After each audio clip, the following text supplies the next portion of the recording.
Magandang araw po sa inyong lahat, lalo na sa ating mga pinuno, kawal at kawani ng Hukbong Katihan ng Pilipinas. Ako po si Father Dion, ang Post-Catholic Chaplain ng Headquarters and Headquarters Support Group, Philippine Army.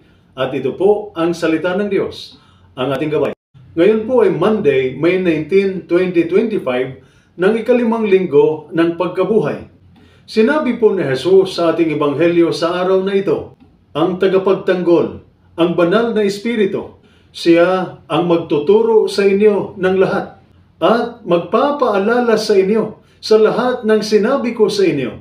Sa buhay serbisyo, lalo na bilang sundalo, health worker o kawani ng bayan, hindi maiiwasan ang pagharap sa mabibigat at mahihirap na desisyon.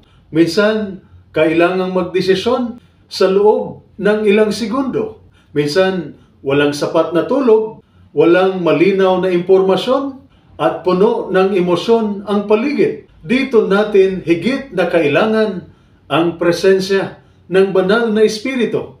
Siya ang nagbibigay ng liwanag sa gitna ng pagkalito. Siya ang bumubuo ng kapayapaan sa pusong balisa. Siya ang nagtuturo ng katotohanan at kabutihan kahit may tukso na nagpadala sa galit, pagod o takot. Hindi laging madali ang daan.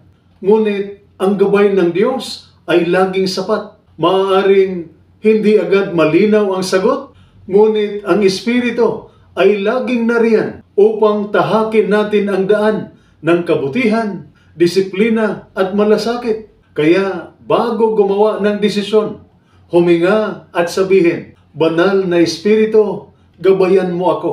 Maging maliit man o malaki ang desisyon, gawin itong panalangin. Ito po ang salita ng Diyos, ang ating gabay. Manalangin tayo.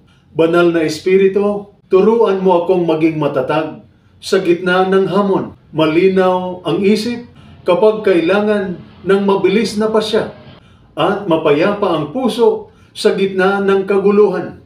Ikaw ang aking liwanag, tagapagtanggol at guro. Amen.